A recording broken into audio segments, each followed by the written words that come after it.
Welcome to the blog. This will be a continuation of our program on Appalling Twistianity. Before I get to return to the concluding lines of the 89th Mizmor, which conclusively prove that Christianity is a fraud, as it does prove Judaism is a fraud as well, I'd like to speak to the events of yesterday and today. I am apolitical, which means I don't really care two hoots for who prevails in a political election anywhere in the world. I am anti-religious. I condemn all religions with great passion because God hates religion, and that's my job. So with that introduction, I will also tell you that when I criticize someone, it should be known that I don't fit the typical pattern. If I'm going to criticize someone on the right, it's not because I'm on the left. If I criticize somebody on the left, it's not because I'm on the right.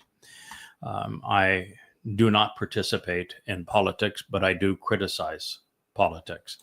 And I typically leave my criticism of politics for those things that affect my interests.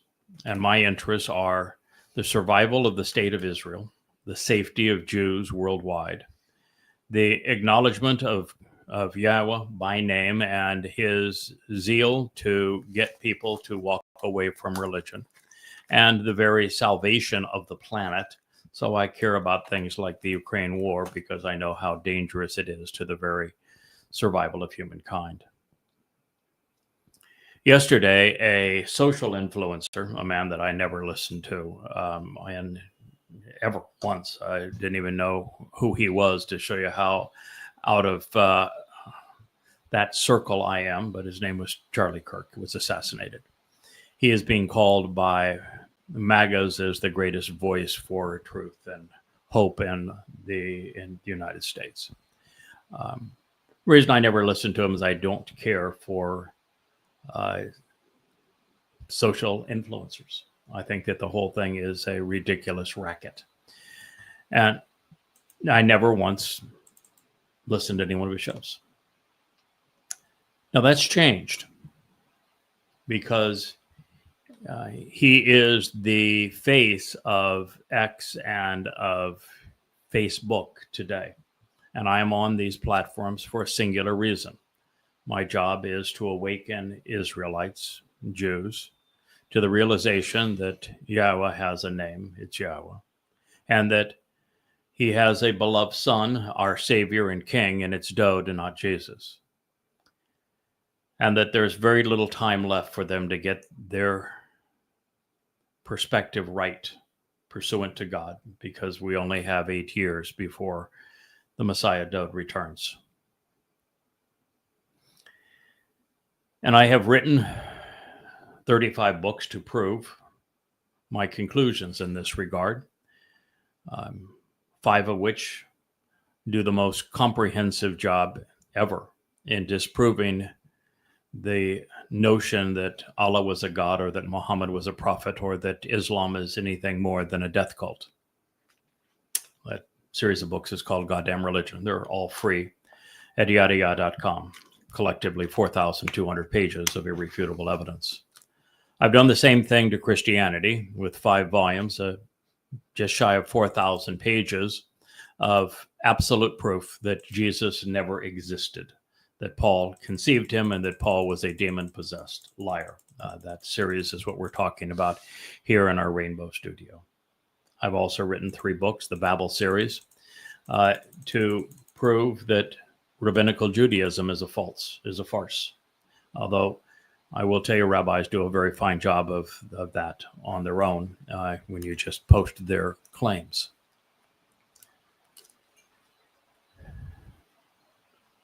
Over the last 24 hours, I have listened to some 50 interviews with Charlie Kirk.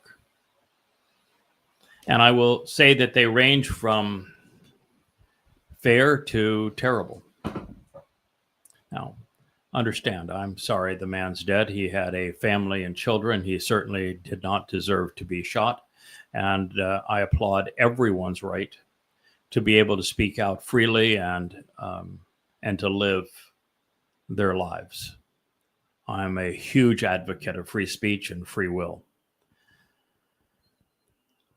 But since he is now the number one story in the news, and he made his living as an influencer, and he is being used to promote all manner of crazy things, I do want to address several issues. One is that it's almost sad the level of devotion that the pro-Israel sites show the man. And I say this because it's as if Israel has developed this deep desire for any kind of public support, that Israel is so longing to be received favorably that if a man takes 10% of his words and speaks positively of Israel in that 10%, even if he condemns Israel and Jews in the other 90%, he's a goddamn saint. And that's what I'm seeing on all of the Israeli accounts. Even though Charlie Kirk condemned Netanyahu praised him. Even though his last interview on Israel, there was two actually, one where he is insinuating that Israel is involved in ethnic cleansing. Didn't say it outright, but he certainly tried to infer it with his guest and framed it that way. And an earlier interview that is probably his most famous at the moment, he actually said that Netanyahu orchestrated the attack on October 7th, and that he did so because of a constitutional crisis, not being smart enough to know that Israel doesn't even have a constitution, because of the protests on judicial reform. Not aware, evidently, that Israel is 80-20 in this regard.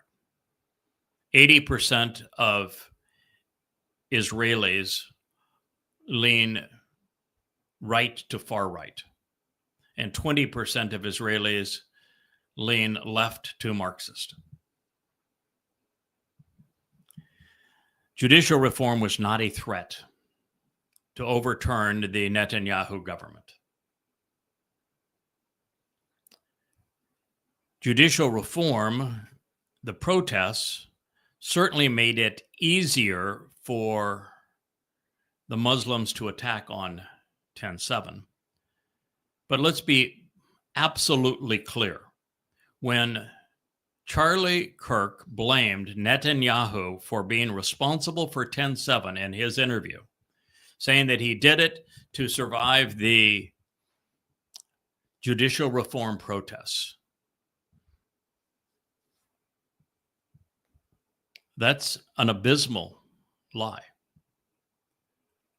And the fact of the matter is that Alaska flood, as the plan was conceived, was written prior to the first of the pro-judicial reform advocacies. Long before it. Second, Alaska flood is a quotation from the Quran.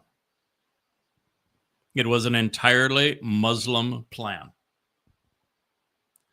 Now, while Netanyahu can be blamed for the government's exceedingly slow response to 10/7, and so can the Mossad, so can the Shin Bet, so can the IDF.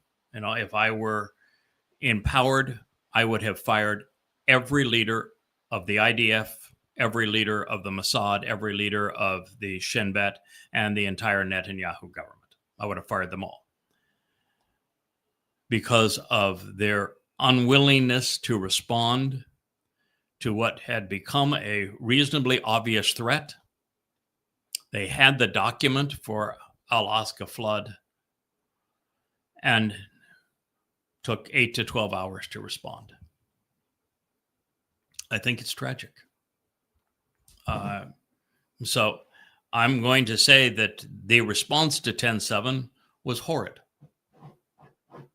But that is so far from saying that Netanyahu, rather than Muslims, are responsible for the murderous rapes, kidnappings, and murders of 10/7, that I'm appalled that pro-Israeli sites are heralding this man as, may his memory be a blessing. There's something deeply wrong with Israel that you can't make these kinds of moral judgments anymore.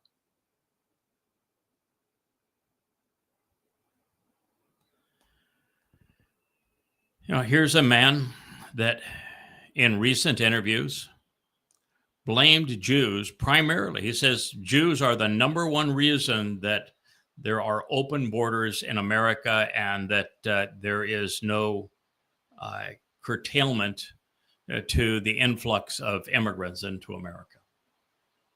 That's simply not true, but that was his claim. He was very vocal on the Epstein files, and yet his automatic go-to statement was to say that Epstein was a front for Israeli intelligence. It's simply not true. Epstein was a philanderer when it came to all institutions and women. He was more of a consultant to the CIA and FBI than any other international agency, but he was also a consultant to the largest, most powerful, there we have some light. Wow, okay. Let there be light. Yeah, it was said, let there be light, and there was light. Thank you, Kevin. He was a consultant to the stars of banking and business around the world. And heads of state sought his ear and mouth. Mossad was at very best an exceedingly minor player. And it's all to drive the same narrative, this conspiratorial narrative that has been so disastrous for Israel and Jews over these years. And to not see it and to sanctify the man, there's something deeply wrong with that. Now, I also want to talk about the young Ukrainian girl that was murdered by a likely insane black man. We have the likes of Andrew Tate, who is a raging anti-Semite and racist, misogynist.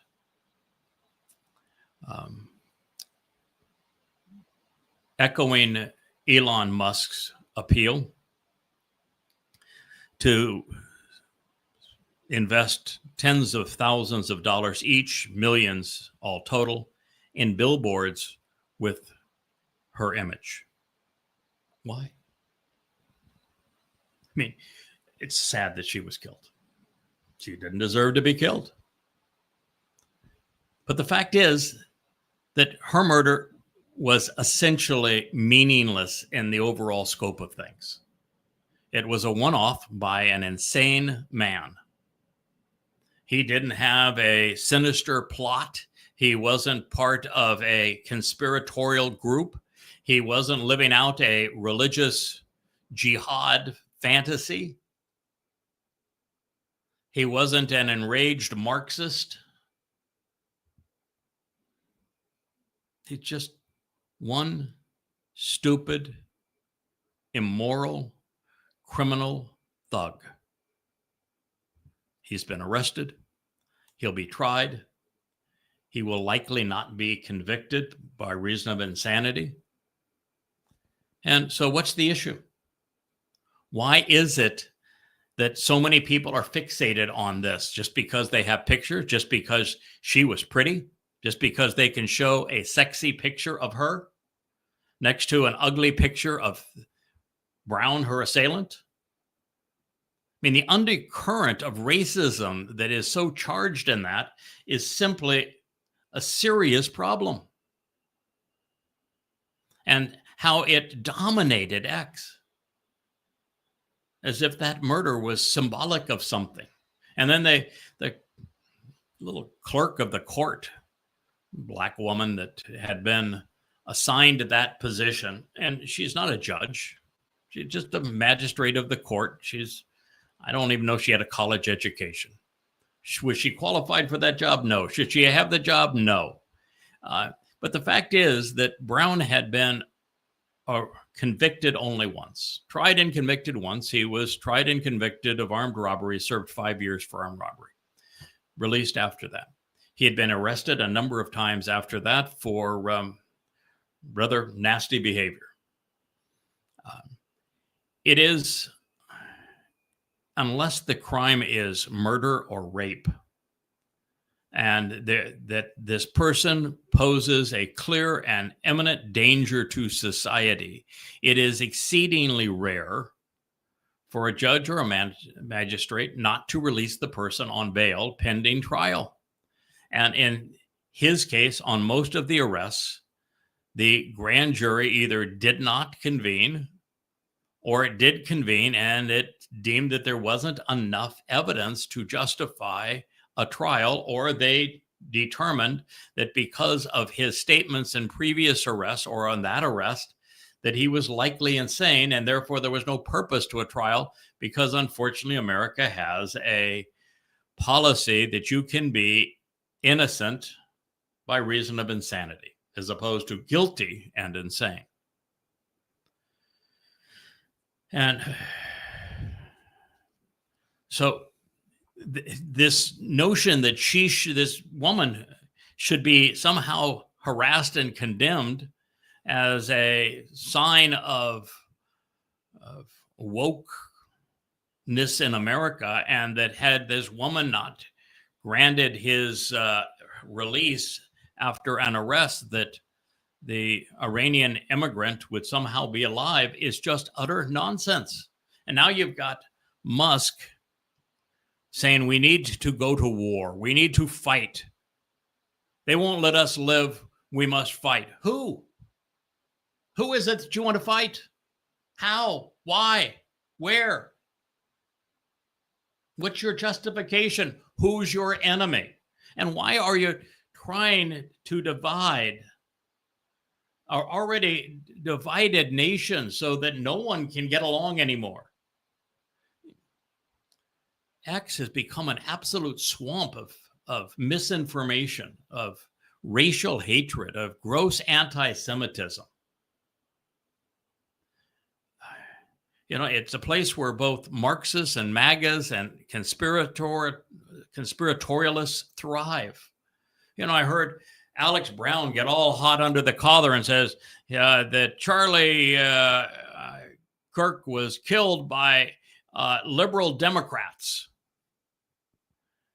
And then you see the other side of X. Charlie Hurt was killed as a Mossad operation by Zionists. And the sites that are promoting this kind of nonsense have hundreds of thousands or millions of followers. I don't think I've ever been quite as disgusted with humanity as I have been under these two incidences. I mean, again, I feel sorry that the young lady was killed. It's an absolute shame. And when you look at Brown's personal history, his brother and his father, I mean, it is just one disastrous, immoral, vicious act after another. Horrible people. Something is seriously wrong in that family. The world would have been better off without them. That is for absolute sure. And I'm not a fan for liberal judicial policies that have been promoted throughout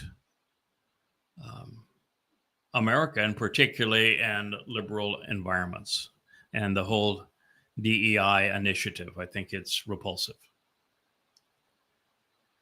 But if that is your foe, then don't fight it with guttural, racist overtures. Don't fight it with portraits of the killed Ukrainian girl. Don't fight it with the portraits of a lowly magistrate. Fight it by saying, this is the consequence of appointing liberal judges who have no commitment to justice or the Constitution. Identify those judges that you think don't fit your narrative, and promote elections for replacements and for district attorneys and all the other kind of political people that run for office. But I'm here to tell you, you're going to fail. You know why you're going to fail? Because America is growing considerably more liberal. Why? Because the last 2 generations have been indoctrinated in Marxism to the point that they're incapable of morality and incapable of forming an intelligent conclusion about anything. And so you're going to lose. And the more time that goes by, the more overwhelming the loss is going to be. So, the fact is that there is no remedy for this. Your life would be better spent promoting something else and not trying to bait a race war. As for Elon Musk, I was so impressed with Elon a year ago and all that he had achieved. I thought he was the greatest mind and inventor I'd ever seen in business, ever. And I thought that he was going to make X a bastion of free speech. Come to find out, X is the most restrictive, least free, most corrupt, anti-Semitic and racist, untruthful of all of the social media platforms. It's the worst, not the best. And it's gotten worse progressively. And when Elon Musk made the grave mistake of supporting Trump and got involved in politics, at which he was really bad, he put a target on himself. He did what he should not have done. I begged him at the time. I was new to X. I wrote letter after letter to Elon and saying, this is what's going to happen to you around Trump. And it happened exactly as I said and when I said it would. And yet he doesn't seem to have learned the lesson. There's something that happened with him a year ago that he is not recovered from. And here's a man that had all the potential in the world that I thought should be admired, and he's just made a mess of it. And he's egging people on now to go out and fight. Fight whom? How? Why? Where?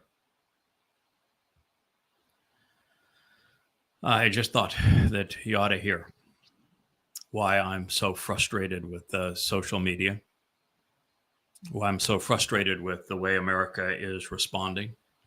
And all the while, you have 2 other problems that are deeply concerning. One is the continued confabulation by Donald Trump and the fact that he is owned and operated by Qatar and Saudi Arabia. His response to the Israeli botched attempt at killing the top Hamas operatives, and I've got no problem with Israel bombing in Qatar to kill Hamas, but if you're going to do it, you damn well better get it right, and it appears that they did not. But Trump's response to that was horrid.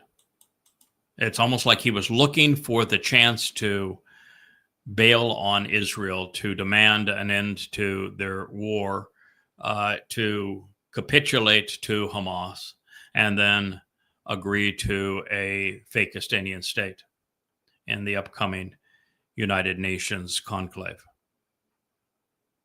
What he had to say was deeply, deeply troubling. And yet I didn't see a single pro-Israeli site pick up on it.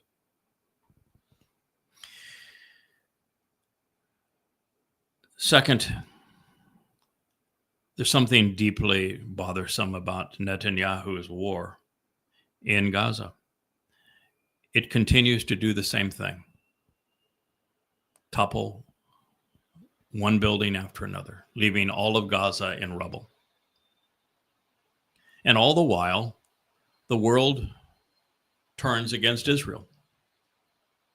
Israel has lost the war of public opinion. And that matters because you can't survive in this world isolated. And all the while, the war goal, which was to eliminate Hamas, to disarm Hamas, to drive Hamas out of Gaza, has failed utterly. And I told Israel in my open letter to Israel the week of 10/7 of 23 that it would fail miserably, that with bullets and bombs, they would manufacture more Islamic terrorists than they killed. And that's exactly what has happened. There is no degradation in the number of Muslims who are armed in Gaza and want to kill Jews than there were when we began. And so when you are destructive and you make a bad situation worse and you have war goals that are unachievable, it is suicidal for a country. And that's where Israel finds itself. And the consequence is going to be a fake Palestinian state is going to be imposed on Israel, and Israel's going to be indefensible once that happens. And the next Alaska flood is going to be 1,000 times worse. This is the reality. This is the consequence of having done that. All the while, the world is looking at World War III. You've got Donald Trump now trying to condemn Putin for a war that America started. And you've got all of the EU up in arms wanting to go to war against Russia when this is a NATO-started war. And Russia has won the war. And if people don't wise up in a real hurry and stop arming Ukraine, you're going to lose Europe and maybe the United States. That's what's at stake. And then you've got the United States now with Trump, with his tariffs and his sanctions and his ICE patrols, such that he is literally cratering the U.S. economy. It is so egregious, it's hard not to see it as purposeful. America is poised for economic collapse. And it's inevitable. And it's imminent.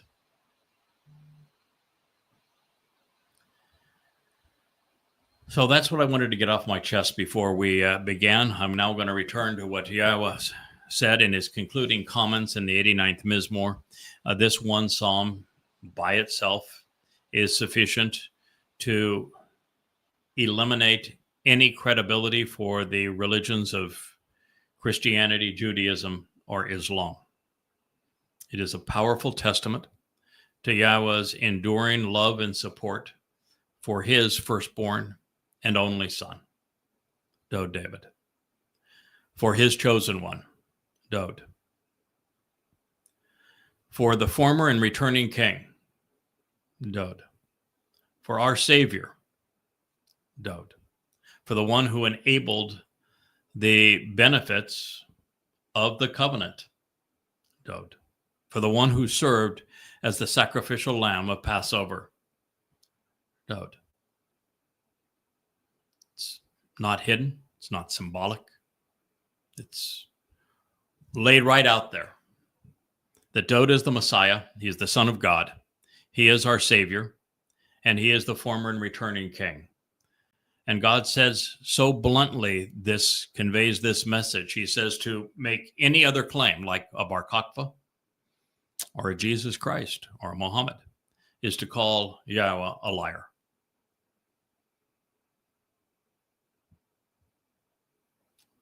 So Yahweh's concluding statements, they speak volumes. He is declaring for all of us to recognize that his love, his affection, and his mercy are best demonstrated and understood when we consider his relationship with his beloved Son, our Messiah and King, Dowd.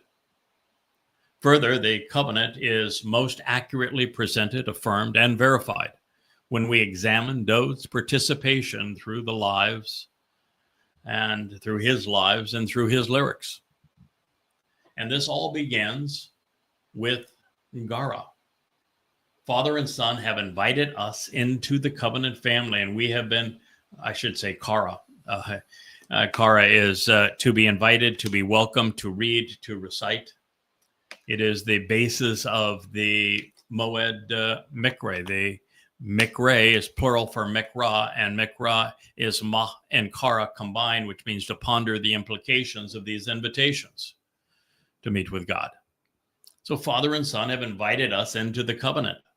We have been called out of this world so we can be welcomed into the seventh dimensions of heaven. By reading and reciting the word of God, we find Father and Son summoning us to their side.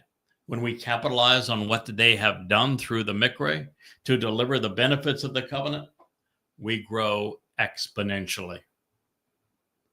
Dowd has shown us the way. Those who are going to escape this planet alive, follow him. Yahweh will remain attuned to Dowd forevermore because he loves him as a father loves a son. God said, Chesed ane wa bereth ane aman lahu. My unwavering love, unrelenting devotion, and enduring mercy are truthfully presented and reliably endure with him as part of my covenant family. That being the case, you should not be awaiting an unknown Messiah, Israel. That being the case, you should not be worshiping a false Messiah, Christians. Even when they act up, parents seldom tire of their children.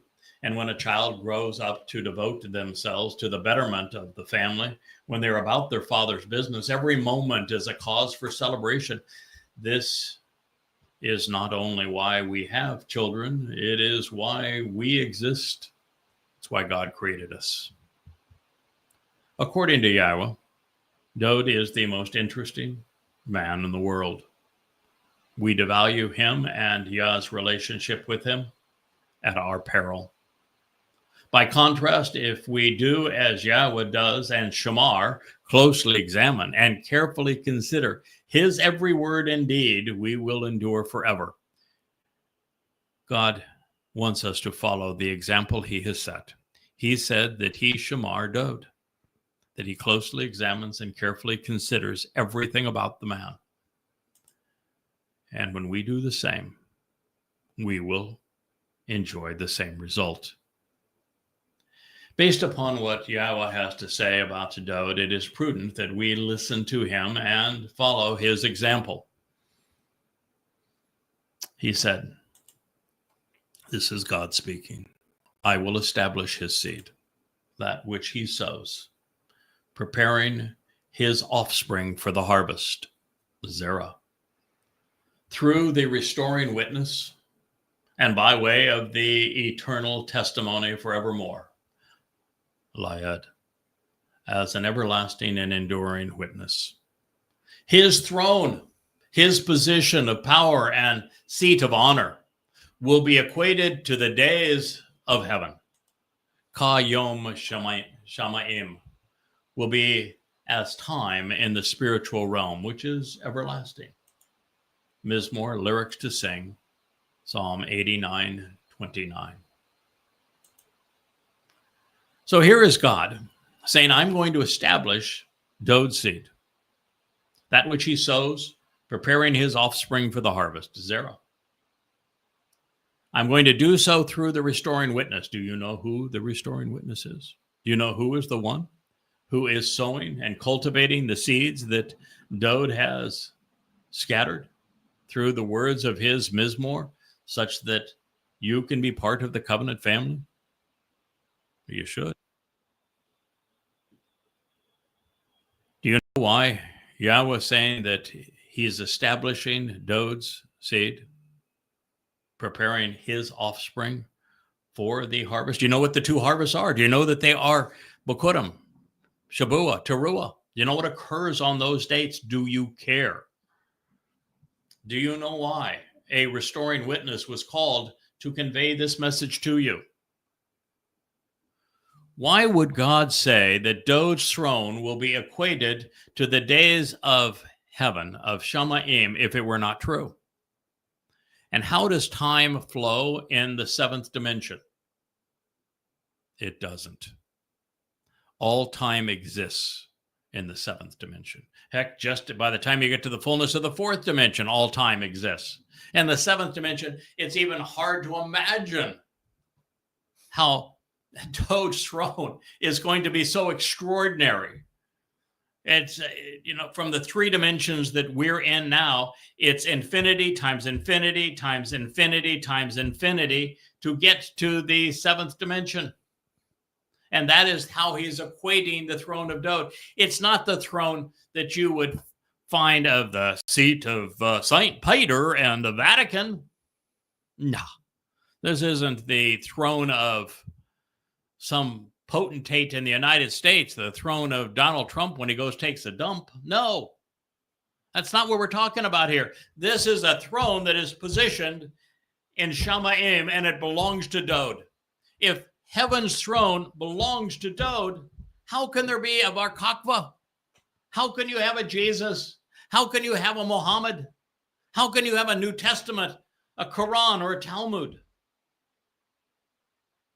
God is saying Dowd's seat of honor is equated to, is like the days of heaven where time exists forever and is so expansive that it would boggle our comprehension to even conceive of it. Not just saying that Dowd has a throne here on earth, which he will, but his seat of power is in heaven with God. Oh, by the way, how is that possible? Since Paul said that not only was Dowd dead and buried, rotting in his grave, but that he was excluded from heaven. Why did he say that? Why did he lie in that regard? Because he had a lie to sell of his own. He had the lie of Jesus Christ to sell. And so he had to rob everything that was said about Dowd and give it to his pretend God. But guess what Mizmor he never cited from? The 89th. Why? Because it condemns everything he had to say. He didn't cite from the 22nd either, because it tells you exactly who was the one who was crucified in 33 CE and who went into hell to save us. They didn't even quote Isaiah 9. You know why they didn't quote Isaiah 9? Because it tells you the name of the son who was given to us. His name is Dowd. The covenant's children are the beneficiaries of what Dowd has sown, and as such, we are his offspring. The legacy of the harvest he enabled. Through the Son, the Father has conceived the perfect family. He is the one looking forward to raising us while sharing all that his Son has to give. As a result, the Son's place of honor and his offspring shall endure forevermore as the covenant's children. It is because Dowd fulfilled Pesach, Matzah, and Bokurim.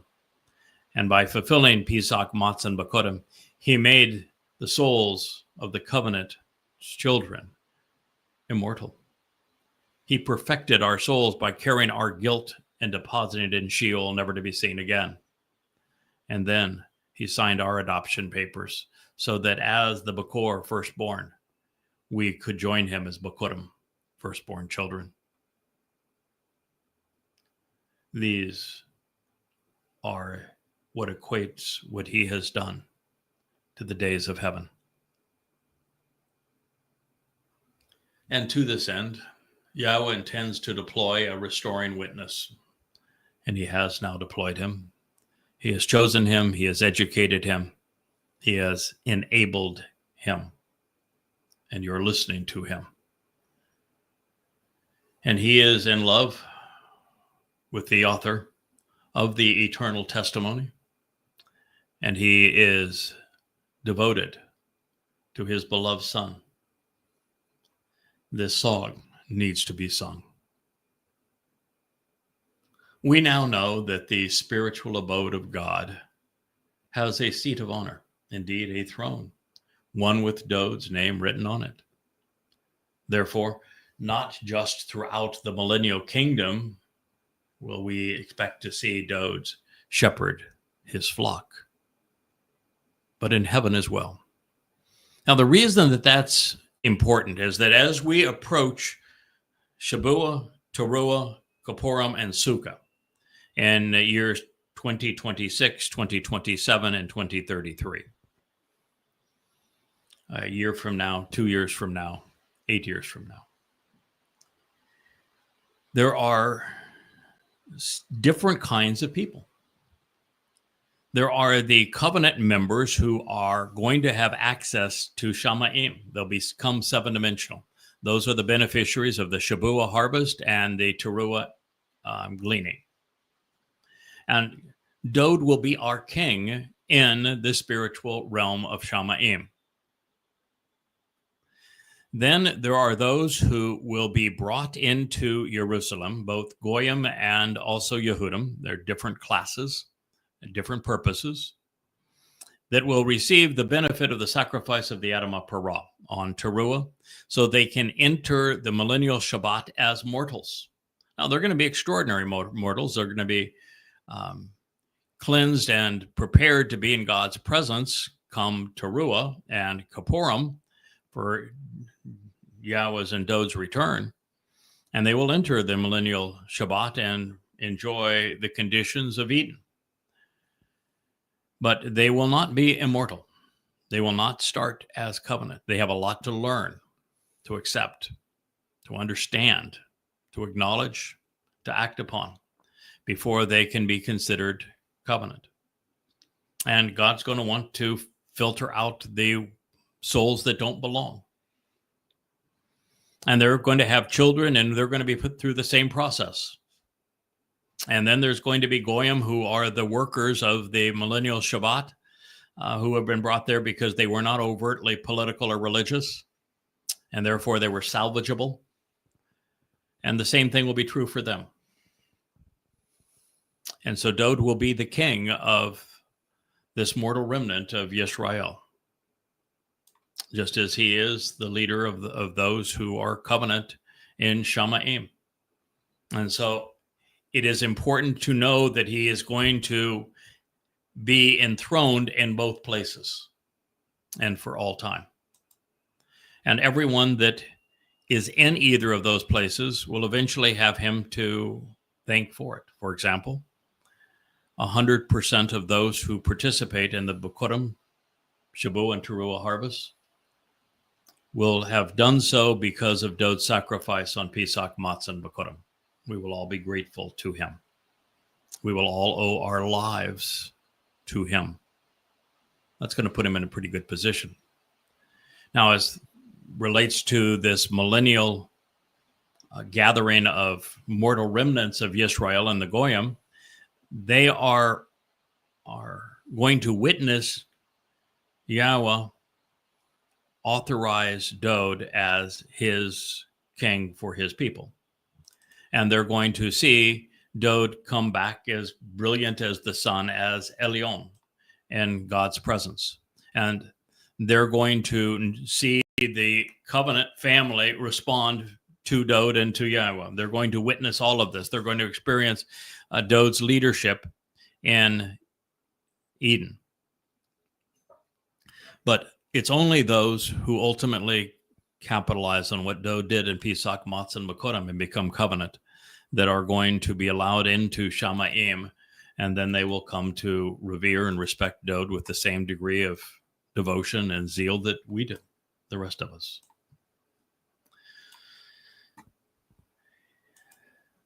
If you wish to be there with him, it's important that you realize that where there is free will, there are also choices to be made and alliances to be established and broken. Job chose wisely, electing to closely examine and carefully consider Yahweh's Torah, his 119th Mizmor Psalm, and also the 19th, but particularly the 119th with its 22 stanza alphabetic presentation of the Torah remains one of the crowning achievements of his life. I would encourage you to consider it as it is presented in the Torah teaching volume of An Introduction to God, free at yadayah.com. For those not as well informed, for those misled by the likes of Paul, Akiba, and Mohammed, or by Marxists or MAGAs, they will face the consequence of having chosen poorly, and in particular, Yehudim, the direct descendants of Dowd. This is what God says. However, if his children, if the descendants of Dowd, continue to forsake, ignore, or reject my teaching and guidance, my Torah, my source of instructions and directions, and if they make a habit of failing to walk according to my means to justly resolve disputes and exercise good judgment, if they perpetually view my clearly communicated prescriptions for living with content, chukah, and further, if they consistently fail to observe the instructive terms of the covenant relationship, mitzvah, shamar, then I will hold them accountable with the full measure of their religious rebellion and popular political revolt. Now, this is stated by God, knowing what Dowd wrote in the 119th Mizmor, because Dowd in the 119th Mizmor uses 4 terms to describe the way that the Torah should be understood, should be observed, and 3 of those 4 terms make their way into this statement. And I will share them with you as we go through it a second time. So God is saying that this opportunity awaits those who respect what Dowd has achieved, who closely examine and carefully consider everything that Dowd has written and accomplished in his lyrics and lives. However, his descendants, Jews, if they continue to forsake, ignore, or reject azab's a really bad word. If they habitually neglect and abandon, depart from, and disavow my Torah teaching and guidance. So Jews said, no, we're all Torah observant. Bull. You're not Torah observant. You're Talmud observant. If you were Torah observant, you would know how bad a situation you're in. Because in the Torah, it is one horrible story after another of just how bad everyone from Abraham to Jacob to his 12 sons to the children of Israel during the Exodus, to the kings, how everybody has been. It's just one horrible shit show after another. I mean, that's the best explanation of it. During the Exodus, Jews were obnoxious. They were repulsive in their statements to God. I mean, not only did they begin the whole process by making a goddamn golden calf and act religious after God freed them from religion. But thereafter, when God says, listen, I'm going to come down, Moshe, I'm going to do something extraordinary for you. I'm going to introduce myself to the children of Israel, all 600,000 of them, and well, that's the ones who had already been killed for the golden calf episode. And I'm going to demonstrate tangibly, realistically, in your presence by appearing and speaking directly to the children of Israel that I, as God, Yahweh, am the one who am inspiring you and supporting you. And so I'm going to give you 3 days to get them all cleaned up and all ready for this meeting. I don't want to sneak up on them. I want them to be as prepared as possible. God does as he promised. He always does. And he came down and made this declaration that he, as Yahweh, was supportive of Moshe, that he had picked him to communicate this instruction and guidance to them. And what did the children of Israel say? Shut up and go away. That is exactly what you said. Wow. Shut up and go away. We don't want to see you again. We don't want to hear from you again. We'd rather die. And it's hard to say that it got worse from there, because how does it get worse from there? It does get worse. But it does get worse from there. The whole story of the Torah from that point on is worse from there. And so what we have found is that the Torah is not a history book. It's a prophetic book. It doesn't just speak to Israel the way Israel was, but to the way Israel is. Yahweh's Torah, you're not paying attention to. If you did, you would know Yahweh's name and you'd be using it. If you did, you would know that the Talmud is an absolute lie. If you did, you would know that Judaism is like making that golden calf all over again. If you did, you would know there's no sanction for a rabbi. If you did, you would know there's no sanction for a 9-candle menorah. If you did, you would know there's no sanction for anything that you're celebrating. You have all 7 of Yahweh's festival feasts wrong. His Moed, you do every single one of them wrong because you're not Torah observant. And then you layer on a bunch of religious mumbo jumbo, doing nothing but irritating God. If you were actually Torah observant, you wouldn't be in this mess. You wouldn't be a year away from the time of Israel's troubles, where 2 of every 3 Jews are going to die. You wouldn't be estranged from God. You would know him. You wouldn't be looking for a nameless Messiah. You would know your Messiah. You wouldn't be searching for salvation in all the wrong places because you would know the source of it. So when God said, you're in this pickle because you continue to forsake, ignore, and reject my Torah guidance, he knows what he's talking about. When he spoke a couple of centuries thereafter through Hosea, who he instructed to marry a temple prostitute so that he would have empathy for Yahweh's plight, that Israel was a religious whore and that God was going to divorce Israel. And he wrote a formal letter of divorce to Israel. And he says, I'm leaving you. I'm going to have nothing to do with you. I will return when you return to me. And that still has not occurred.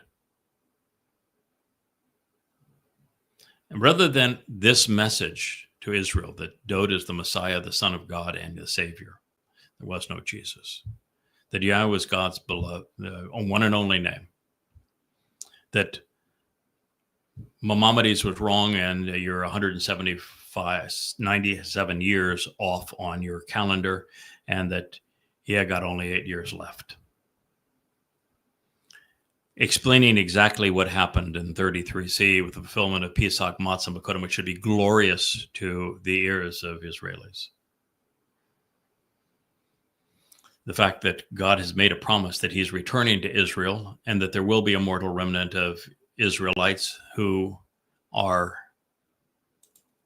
not overtly religious or political, who will be purged of what religion and politics that they have absorbed inadvertently, and that they are going to return to the conditions experienced at Eden, and that your last battle is only 8 years away, and God's going to fight it and prevail for you, and that there will be no Muslims, no religious Jews, no Christians, no Marxists left anywhere in the world. And you would think that to being able to prove that would be embraced by Jews in Israel. And yet I get rebuked. It's just like every one of Yahweh's prophets. They've never been accepted. They're always rebuked. Dowd was not accepted. He's God's beloved son. Moshe was not accepted. Jews turned on him, trashed him, tried to stone him, wanted to condemn him to death. It was so bad, Moshe agreed. He says, God, why don't you just kill me? These people are obnoxious. I can't handle them. No one can lead them. And you're still doing that to this day. The only difference is it's going to get so bad for you over the next 8 years that you're going to have no one else to turn, and you're finally going to listen to what I'm telling you. That's the only difference. The fact is, they all gave up. I'm not going to. No matter how obnoxious you continue to be. Spit in my face and see if I flinch. Be the next Yar who writes me after I tell Israel, warn them about who they choose to exonerate in the case of Kirk, and who demean me for telling you the truth. Be the next one and see how I respond, exactly how I responded to him. Aggressively, holding him accountable for what he just said. And I'm going to continue to do it. And in about 4.5 years, I'm going to be doing it with the greatest orator of all time, Elia. Now, that should give some street cred, don't you think? I don't know. You know, you would think that if you were Israel, rather than admiring a man who blamed 10/7 on Netanyahu, as opposed to Islam, rather than a man who blamed Epstein on the Mossad, rather than a man who blames America's immigration problems on Jews, that you would respect a man who has received thousands of death threats because he wrote the most comprehensive and irrefutable text on the nature of your actual enemy, Islam. No one knows more about it than I do. And I've offered 4,200 pages of absolute proof that Islam is your enemy and how to confront them, how to prevail against them. You'd think you'd be appreciative. Or the man who is telling you that when you say, I love Kirk because he promoted Judeo-Christian values, and he tells you it's utter nonsense. The Christian New Testament demonizes Jews. It dehumanizes them. It is grossly anti-Semitic, which is why Jews were subjugated and persecuted by the Roman Catholic Church for 18 centuries. It's why the Holocaust happened. Somebody that actually points out the truth to you, you can't process it. When somebody tells you that I can prove and have proven that rabbis created the Quran, and that without rabbis selling Muhammad their Talmud stories, Islam would not exist today to terrorize you as they did on 10/7, and I prove it, and you yawn. What's wrong with you? It's just like God coming off Mount Horeb to tell you, I'm God. I'm the one who is giving you this information, and you tell him to go. Shut up and go away. Shut up and go away. What's wrong with you?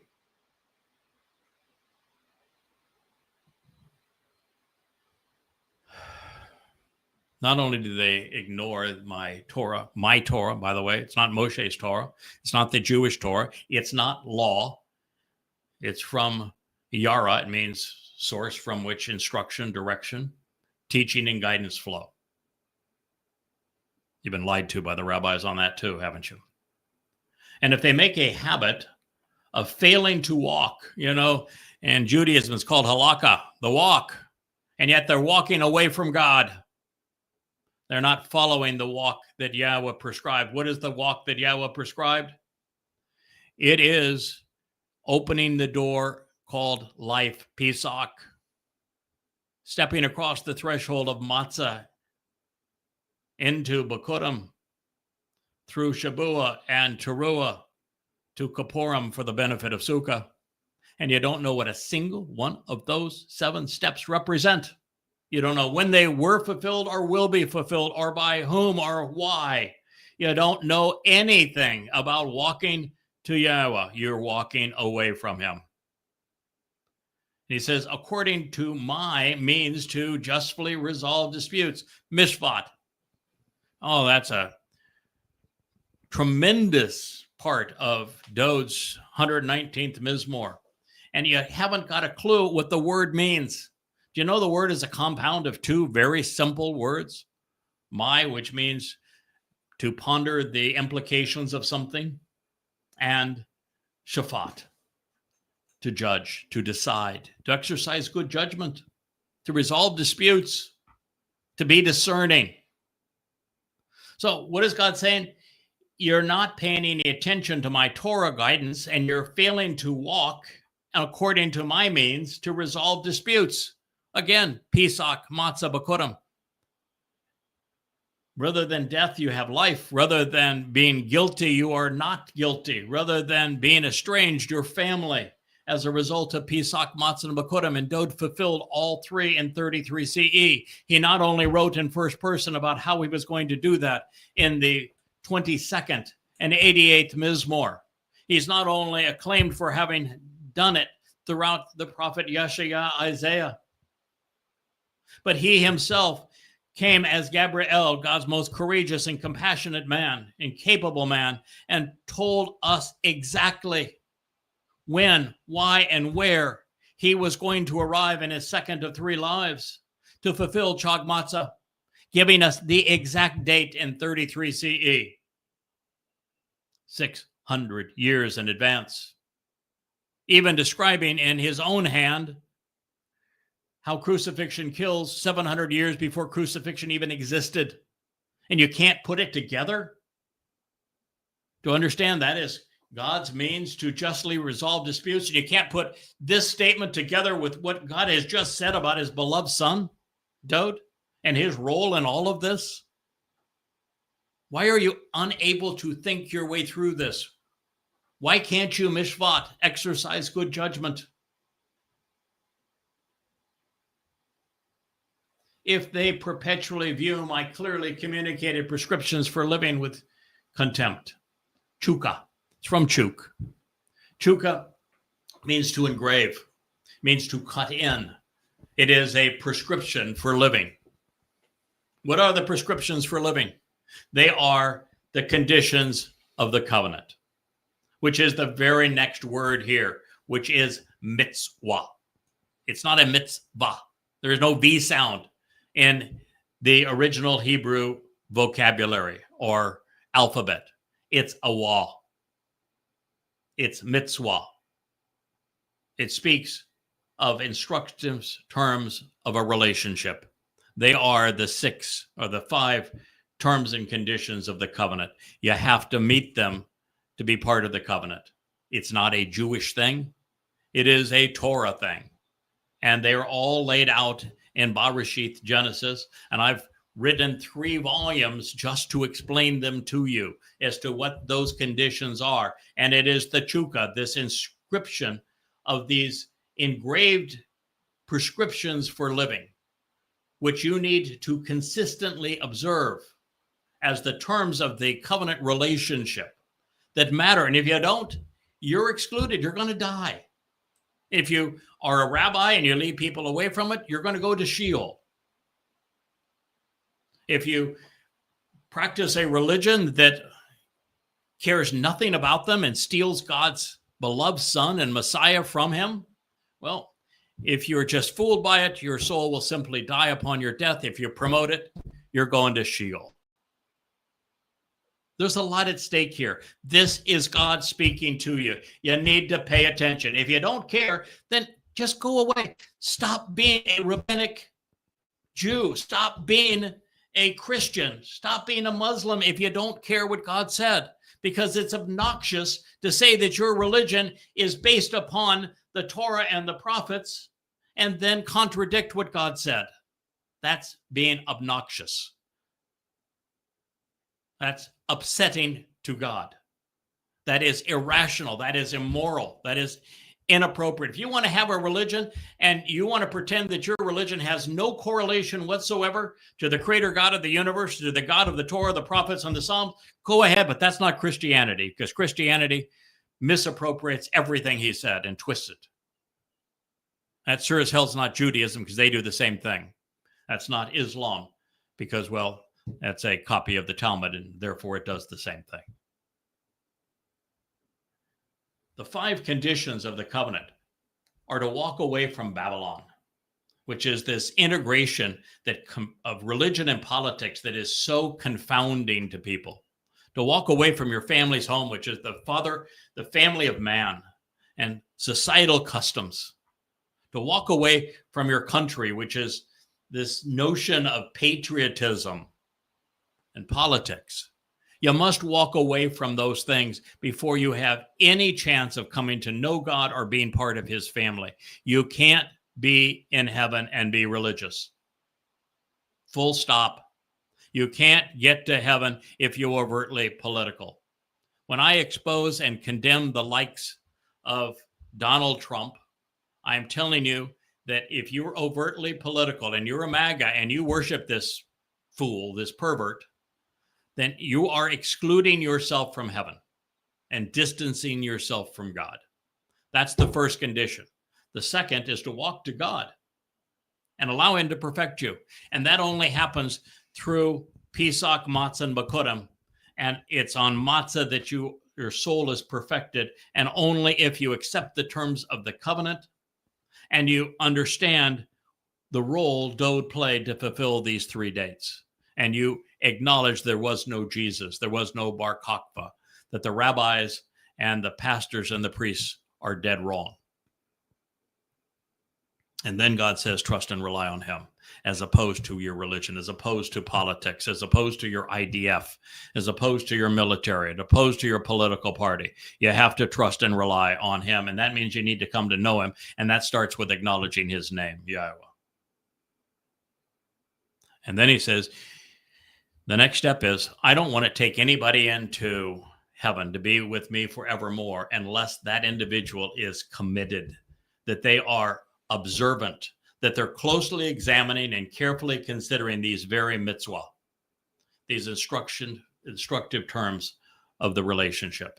You need to know what they are, why they're there, agree with them, accept them, act upon them, for you to benefit from what God is offering. And last, to appreciate the covenant, God says, I have a sign. And that is, if you're a man, you're going to be circumcised. And as parents, you are to circumcise your sons on the 8th day. That is the sign of the covenant. If you don't like that sign, go away.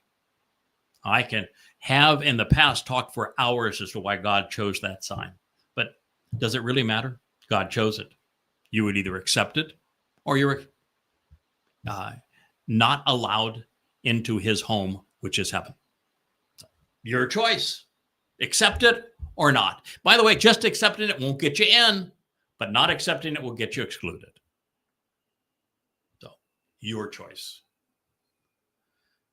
Then I will hold him accountable to the full measure of the religious rebellion and popular political revolt. Pesha is not a personal crime. As a matter of fact, almost everything that Yahweh speaks of as being associated with guilt or sin or a crime is global. It is throughout the community. He very seldom speaks of an individual offense that is something that needs to be overcome.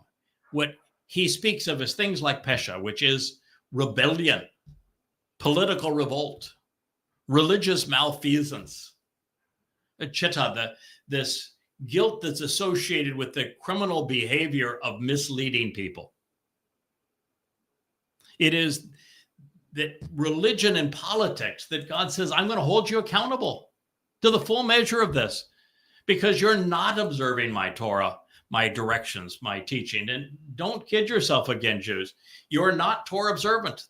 There isn't 1/100th of 1% of Jews who are Torah observant. They're Talmud observant. They look right past the Torah, or they would know Yahweh's name. They would use it.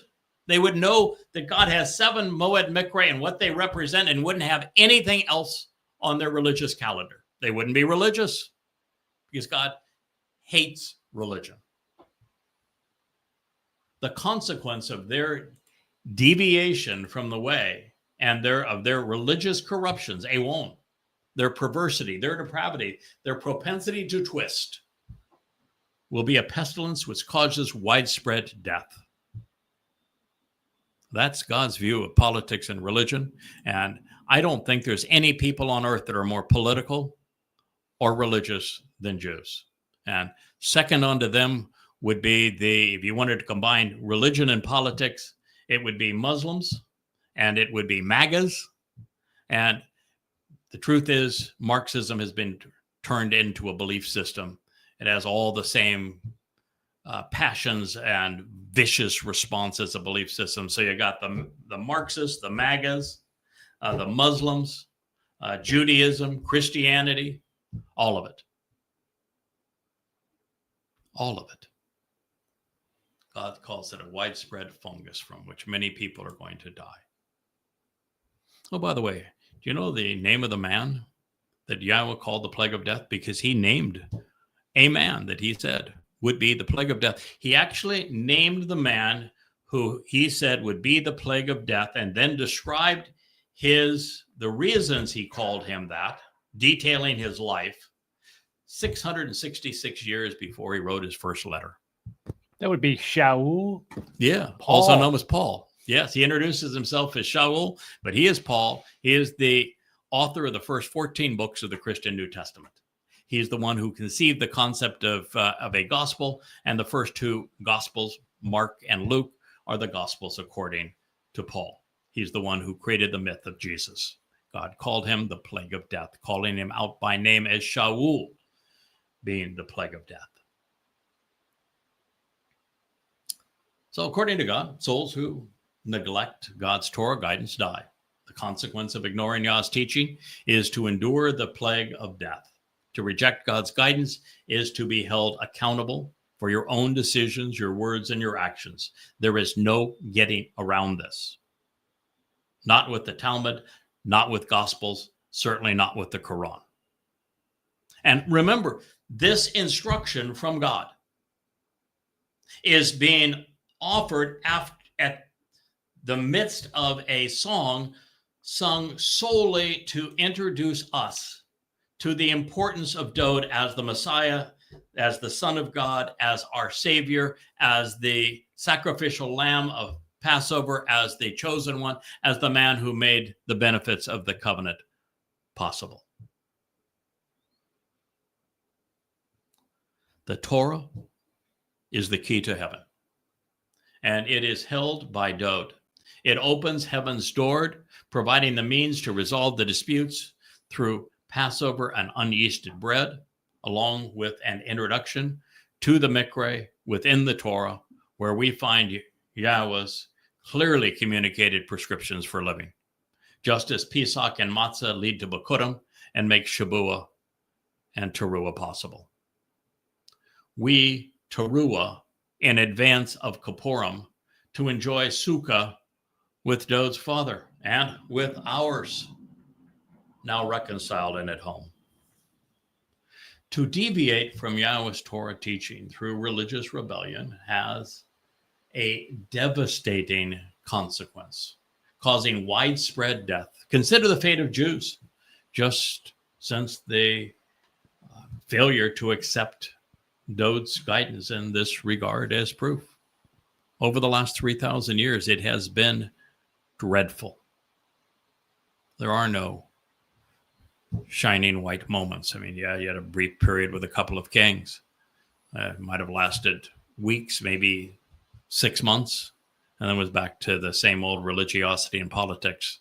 And it was one attack after another, one devastating blow after another, being a slave here, being a slave there. It's the story of what happens when we not only as a people reject what God is offering, but thumb our nose at him. Israel, you've been given the bird to God for 3,000 years. Now, those who are infected by Paul's plague of death will also die as a result of it. The New Testament is dead wrong. Annulling the Torah, forsaking, ignoring, and rejecting Yahweh's teaching and guidance is asinine. There is no cure for stupid on this scale. There is no salvation for those who fail to observe and appreciate God's means to resolve disputes through the Mikra, or who hold his clearly communicated prescriptions for living in contempt.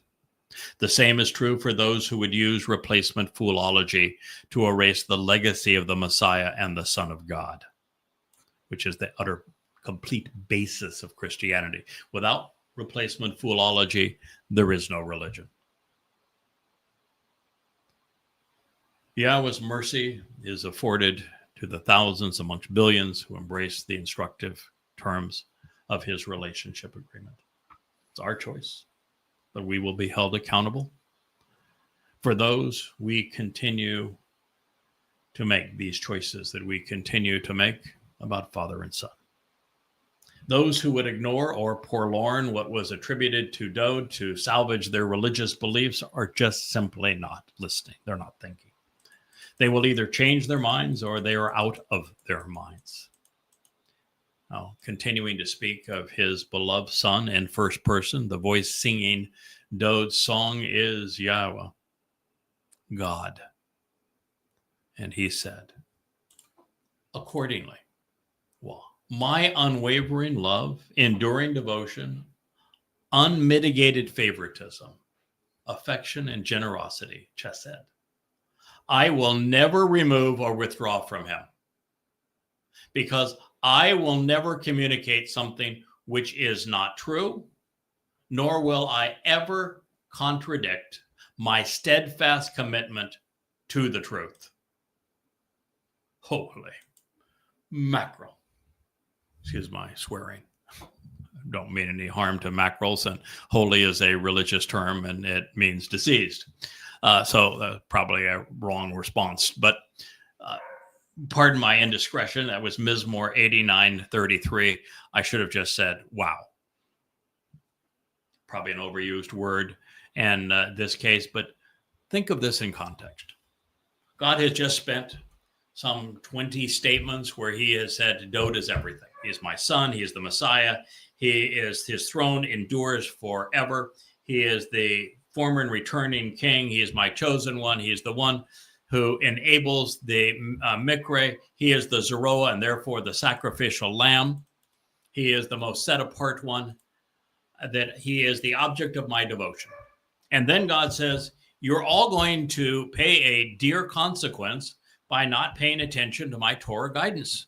And that I have prescriptions for living, and I have instructive conditions of the covenant for you to partake in, and you need to start exercising good judgment regarding these things. And if you don't, I'm going to hold you accountable. And then he goes right back to my unwavering love, my enduring devotion, my unmitigated favoritism. I will never withdraw or remove from him. Put those things together. That means the Torah is being fulfilled by Dowd. That means that Dowd is providing the means to resolve disputes. That means that Dowd is the living embodiment of what it is to mitzvah, to know the terms and conditions of that covenant relationship, that he embodies them. That's what this means. Now, I shouldn't be the first person to figure that out or tell you that, but that's what it means. That means that God is never going to change as it relates to Dowd. That means there can never be a Bar Kokhba. There can never be a Jesus ever associated with God.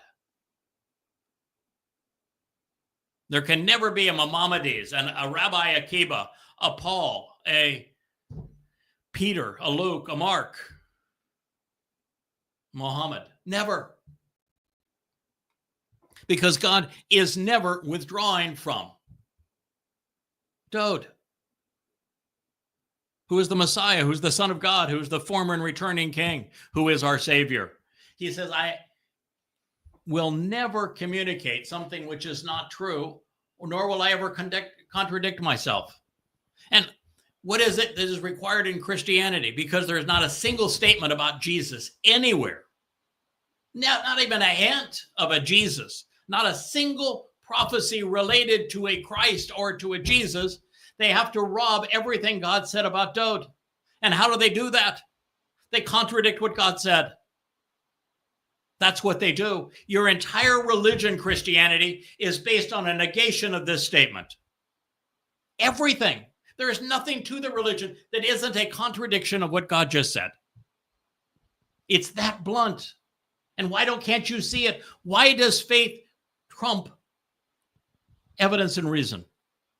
Why would you believe Paul over God? Why is the same thing true with rabbis? Why is there a single follower of Judaism? I mean, you listen to what Jews say about Judaism, and you just want to shake your head and say, nobody can be that stupid. Really? You're claiming this is the basis of your religion, and you attribute it to God when God said the opposite about everything that you claim? I mean, you're claiming that God was senile. You're claiming that God couldn't remember what he said one moment to the next. You're claiming that what God said doesn't matter, that you're free to override it with whatever it is that you wish to impose. And while you are free to do those things, Stupid is as stupid it comes does. at a hell of a consequence. Literally, a hell of a consequence. And God wasn't finished.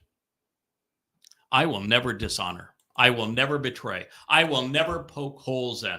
Lo chalal. I will never defile by treating as if it were common and thus not uniquely special, holding in contempt, sullying, or desecrating. And I will never perforate, creating loopholes and which violate the nature of Berethani, my covenant family. Well, if God says that, how can there be a new covenant? How can there be a New Testament? How can there be a gospel of grace? How can there be a church? How can there be a Christian? God's saying, I am never going to dishonor. I will never betray. I will never poke holes in. I will never violate any aspect of my covenant family. What, you want to call God a liar? But that's what's required for Judaism, for Christianity, and for Islam to exist. You're calling God a liar. The covenant reigns supreme. There is one of them. The terms and conditions were narrated with Abraham. I've just shared with you what the 5 conditions are.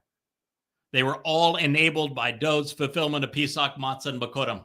They're all explained in the Torah. There is no other source of the covenant other than the Torah. Without the covenant, there is no life. Without the covenant, there is no earth. Without the covenant, there are no people. Everything God created was for this covenant. And the firstborn of this covenant is Dowd David. You understand that? That when you start reading the story of God creating the universe and of the earth and of conceiving life and ultimately conceiving man and placing Adam and then later Chawa in the garden, it's all about God having a family. The story of the flood is about the same thing. The whole purpose of Abraham and Sarah and Yishak and Jacob is exactly the same thing. And it's the story that is the heart and soul of Bereshith, Genesis. I mean, it is half of the book is this one story of the establishment of the covenant family. And God said, I got one of them. And the one I have, I will never sully. I'm not going to change it. I'm not going to poke holes in it. And that means there can't be a renewed covenant. There can't be a New Testament. There can't be a Jesus. There can't be a Christ. There can't be a Christian. There can't be a church. There can't be a Bar Kokhba. There can't be a Rabbi Akiba. There can't be a Talmud. There can't be a Zohar. None of it. And we literally cease to exist without this covenant. It is the only means to eternal life. You cannot benefit from Pesach, Matzah, and Bakurim and gain eternal life, perfection, and adoption into God's family without first accepting the terms and conditions of the covenant.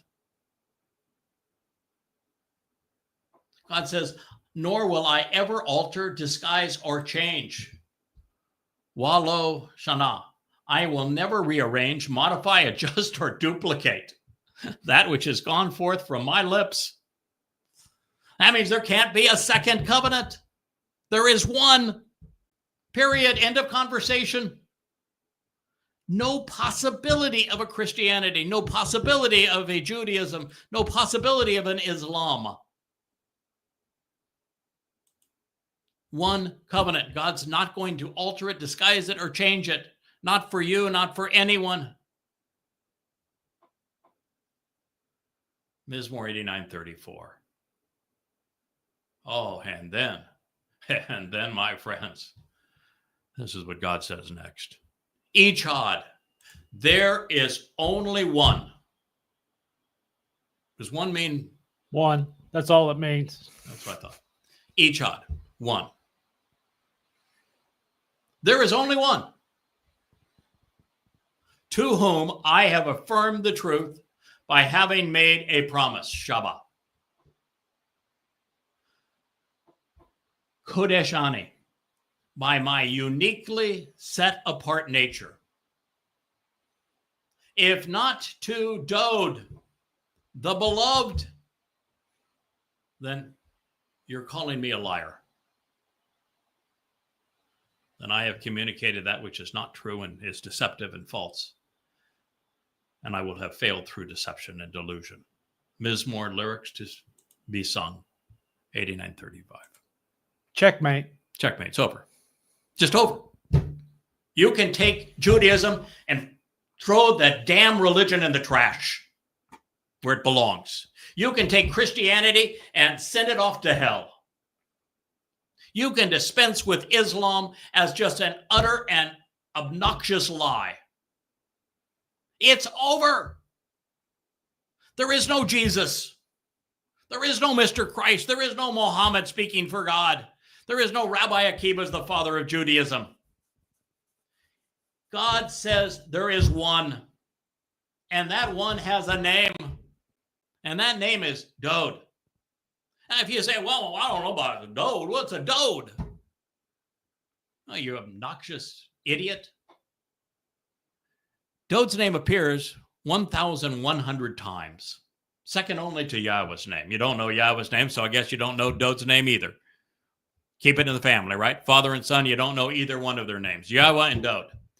It's written 1,100 times.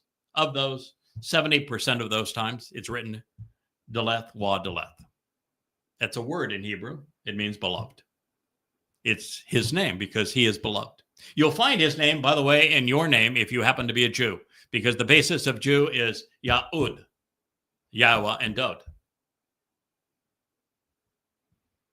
It is written Deleth, Wa, Yod, Deleth, about 300 times.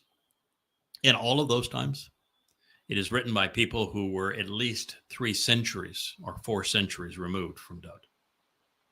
Every time that is written in Dowd's hand in a Mizmor, written by Yahweh for Dowd, and this psalm, written by the great prophet Yashaya. Oh, you have the entire scroll, Yashaya. Why don't you look up and see how the name is spelled in Yashaya? You got a whole shrine to the great Isaiah scroll.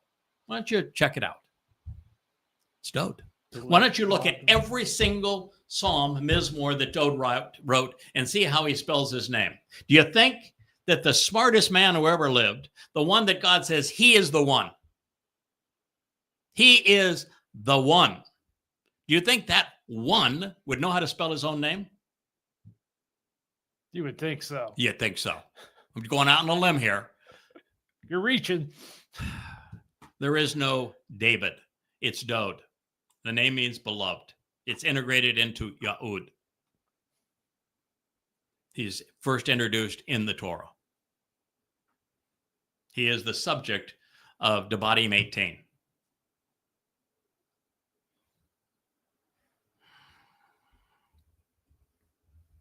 There is only one, to whom I have affirmed the truth by having made a promise, by my unique set-apart nature, and if not to Dowd, the beloved, I will be proven a liar. Do you think God lied? No. Ever? But let's just, No. Okay, let's just pretend that God lied. Just for a moment, just for arguments, I'm going to play devil's advocate here. Okay? Let's pretend that God lied.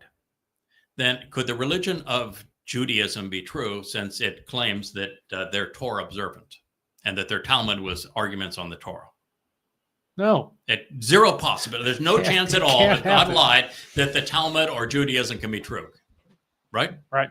And if God told the truth about Dowd here and about his Torah guidance, is there any chance that Judaism and the Talmud can be true, since they contradict it?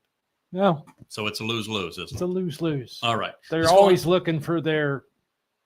Let's go into Christianity. Christianity claims that Dowd is dead, buried, and out of heaven. Yep. And that Jesus was the Savior, and that Jesus was the Messiah, and Jesus was the Son of God. And it condemns the Torah. So, if God was telling the truth, what does it say about Christianity? They're contradicting themselves. They're liars too.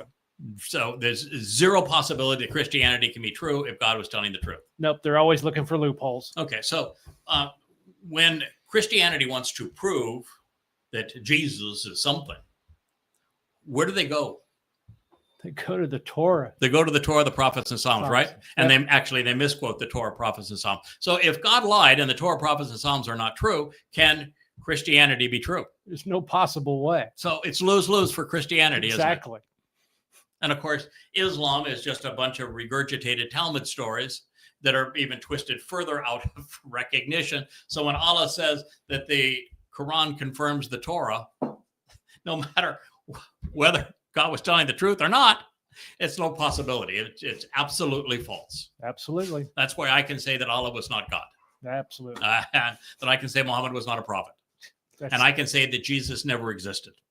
Exactly. And you know something? No one can prove me wrong, because I am absolutely right in all of those claims. And I stand with Yahweh. That's bottom line here. I'm telling you what Yahweh said. And based upon what Yahweh said, there was no Jesus. There was no Mr. Christ. There is no credibility whatsoever to the Christian New Testament, or to Rabbinic Judaism, or to the Talmud, or to the Zohar, or to the Quran. It's all gone. There is one that matters. He happens to be Dowd. He lived 3 lives. 2 he's already lived. He lived as king. He lived as the Messiah. And then he became the very Son of God by fulfilling Pesach, Matzah, and Bikurim when he came back 1,000 years later, and he wrote all about it. He's the only eyewitness to what he achieved, and he was an eyewitness 1,000 years in advance because he happened to be a prophet. And then he will return 2,000 years after that. Time is literally marked out on Dowd. He sits in the middle of time from being in the garden to returning to the garden. And then 2,000 years before the return, he fulfilled the first 3 Moed Mikre, and in year 6,000, he will fulfill the last of the Mikre. You can set your calendar by it. You can set your calendar by it. And you know exactly, because God's already said it, who is returning with him, and it is Dowd, and he is going to be as brilliant as the sun. He is going to be Elon, everything pertaining to the influence of God in our midst. It is one. There aren't 2. And the one has a name, and it ain't Jesus. It's Dowd. Now, you would think if you were a Jew, you'd be celebrating this. You've been lied to, you've been fleeced, you've been hounded, you've been controlled by the rabbis, and now I have proven that they're liars, and that the truth is available to you, and it's being freely offered to you, and it comes from the most Yehud of all Yehud who have ever lived. And now you know who your Messiah is. Now you know who your king is. You know when he's returning. You know what he's offering. You can live forever. You can be part of the covenant. You can enter Shamaim. All of this is being offered to you. You want to be obnoxious and spit in my face? Treat me like Moshe? Treat me like Dowd? You rebelled against Dowd. All of the men of Israel did. You rebelled against Dowd. You rebelled against Moshe. All the men of Israel did, even the women. You want to continue to be like that? Well, why don't you consider what happened to those who did? And maybe you want to make a different choice. I strongly encourage it. Now, by itself, this would rank among Yahweh's most influential statements. However, when it's combined with others he has made throughout Dowd's song, this 89th Psalm, God's citation speaks more pervasively and more passionately than anything ever said by God or man. These words are transformational. They are life-changing. Dowd is the answer. He is the one. Dowd is the answer. He is the one. Dowd is the Messiah. He's the former and returning king. He is the sacrificial lamb of Passover. He is the exemplar of the covenant. He is the one who enabled the covenant. He is the firstborn son of God. It's probably a good place for us to conclude this program. We'll pick up this time tomorrow as we continue with Appalling Twistianity. Thank you, Rich, for encouraging me to come down here and do this. I was really frustrated by what I was witnessing, particularly among Jews. What's going on in and X? It's anti-Semites disgusting. in social media today. It is a bitter experience to have this role. I am treated just like Moshe and just like Dowd, and I'm treated just like Yahweh, and so I'm in good company. But Israel, Goyim, you need to get your act together in a hurry. There's not much time left, and there's no one else willing to tell you the truth. And right now, you're naked and exposed, and your world is going to come crashing down on you in a hurry. Well, thank you for listening.